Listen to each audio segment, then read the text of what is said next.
The whistleblowing website Wikileaks has published a list of facilities around the world which America says are vital to its national security. They include transport and communication centres and also sites in the UK like satellite installations and sites belonging to companies in the defence industry. Well, Downing Street has condemned the publication, but Wikileaks has defended its decision, saying it hasn't given precise locations for any of the facilities. Here's our security correspondent, Gordon Carrera. The latest leaked cable, but is this the most dangerous? The document lists hundreds of locations around the world the US considers vital to their security, some of them in the UK.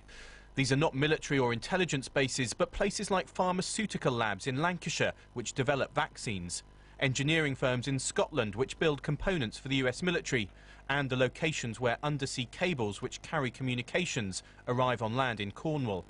Downing Street today said, "We unequivocally condemn the unauthorised release of classified information. The leaks and their publication are damaging to national security in the United States, Britain and elsewhere."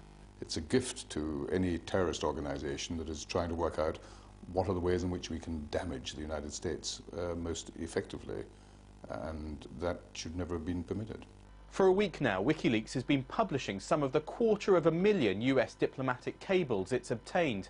Many of these have been embarrassing more than anything else, focusing on embassy gossip and views of other countries. This cable is potentially different because it reveals what security vulnerabilities Washington is worried about.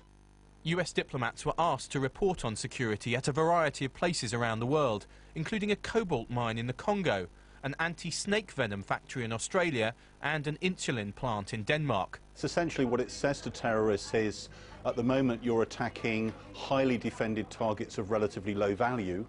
What you could be doing is attacking high-value targets that are relatively weakly defended.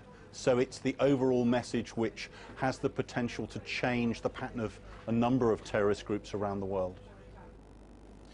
Wikileaks says that the release is not dangerous since no exact addresses are included and the role of many of these sites are already in the public domain.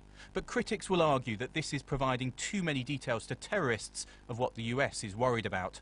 Gordon Carrera, BBC News.